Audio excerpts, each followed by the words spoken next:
Hey everybody, it's Emily at ARG Schooling, and today I'm going to bring you my September reading wrap-up.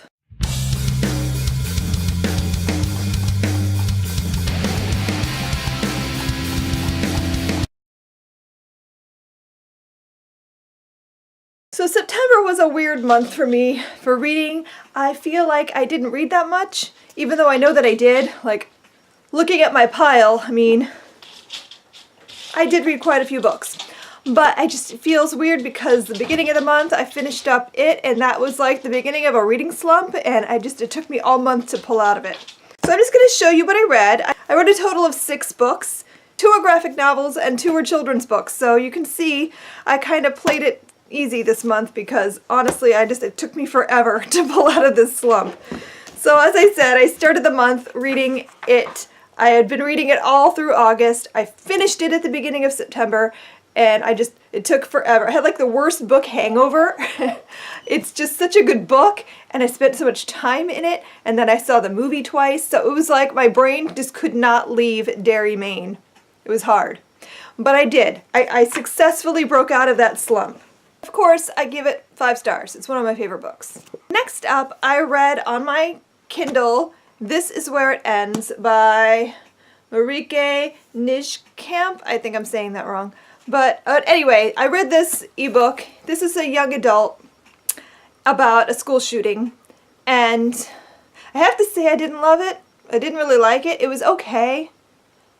I had some issues with the story overall. I feel like the characters all sounded the same. Like, I really hate when I'm reading a book and I have no idea who's talking.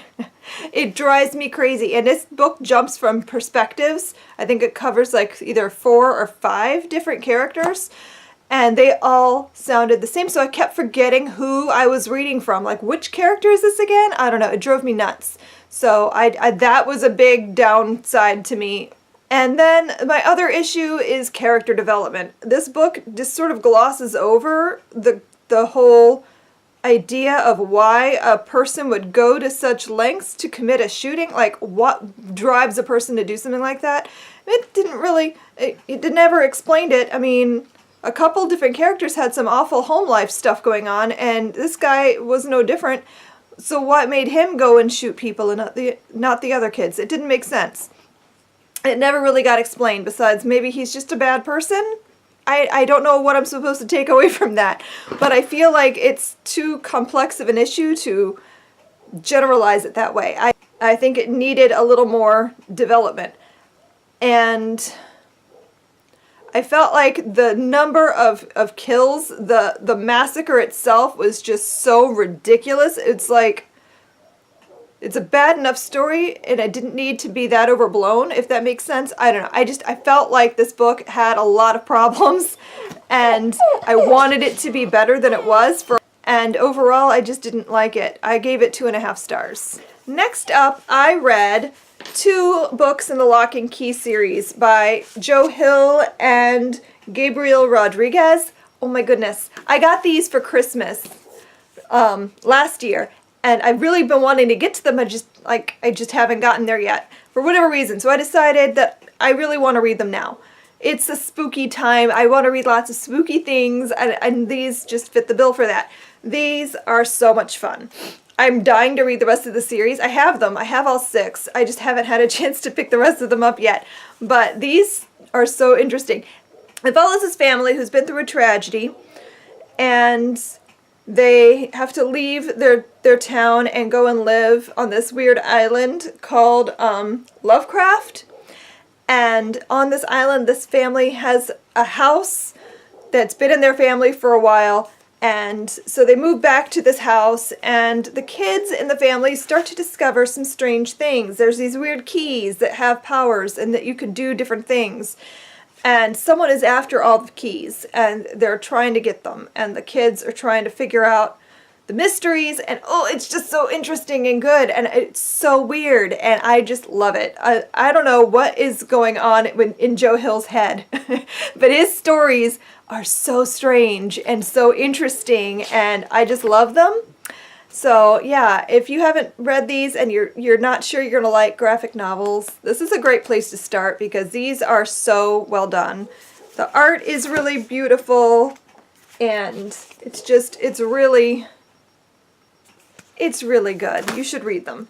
So yeah, I'm 2 into the series. I'm very much looking forward to more. I gave those 4.5 stars. The last 2 books I read the George R.R. Martin's The Ice Dragon.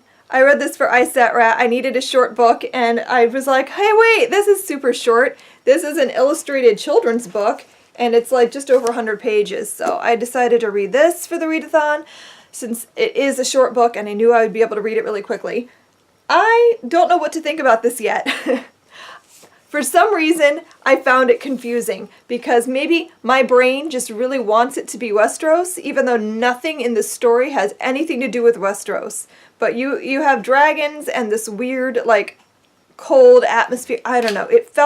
I kept thinking this would be really cool if it took place up in the north, like beyond the wall, but it doesn't, and I don't know why I kept wanting it to. Taken for what it is, it's a very interesting little story about this girl who is born with winter inside of her soul, sort of, and she's very cold, and she's a cold person, and she's a hard time relating to anybody else. She loves the winter and the cold, and an ice dragon has kind of become not her pet, but our companion. And I don't know how else to explain this book. Like a little bit of a fairy tale, sort of, and I just thought it was kind of interesting, but like I said, the whole time I really wanted it to be in Westeros. I don't know what to do with that. Also, the thing that bugged me a little bit was that the dragon, because the illustrations are like in black and white, or gray and white rather, they're not really black. I don't know, I thought it would be a lot cooler if they were in full color illustrations, because the descriptions of the dragons were so specific to color that it was hard to see that in the illustrations. But that's just nitpicking, and overall I thought it was nice. And I gave it 3 stars. And the last book I read this month was George and the Big Bang, and this was a reread. I'd read it before, but like I think I read this 2 years ago when my boys were taking a class that used this book. And I like it. It's a story about science, and it's told in a fun little literary way, and I love stuff like that. I was actually reading this because I'm putting it in my grade 6 science update for Build Your Library, and I needed to read it for that, so, it's been 2 years, so I couldn't remember a lot of the plot and stuff, so I wanted to reread it so that I could remember it accurately as I was writing discussion starters and such. So I enjoyed it. It was a sweet story. I liked it as much as I did the first time. And I highly recommend it if you've got a kid who loves science. These are great. I really should get the rest of the series. I still, to this day, have not bought the rest of the books. And I keep saying I'm going to. There's 2 others in the series. I think this is actually like the 3rd in the series, but I've never read the other 2. I should do something about that. The story is basically about a little boy who lives next door to a girl and her father the father's a scientist, he's a physicist, or an astrophysicist, I believe, and he's trying to figure out what causes the Big Bang and learn more about the Big Bang Theory. He uses his computer called Cosmos, and Cosmos is sort of like a sentient computer that can send you on trips to the moon and to distant planets and that sort of thing, and it's just really fun. It's a fun little science story, and I enjoyed it. I gave it 4 stars. So those are all the books that I read in the month of September. I had a rough start, but I think I pulled through okay. It's not my best reading month, but you know, sometimes that happens. What did you read in the month of September? I'd love to hear about it. Let me know down below in the comments and we can chat. Thanks for watching, and I'll see you guys in my next video. Happy reading. Bye!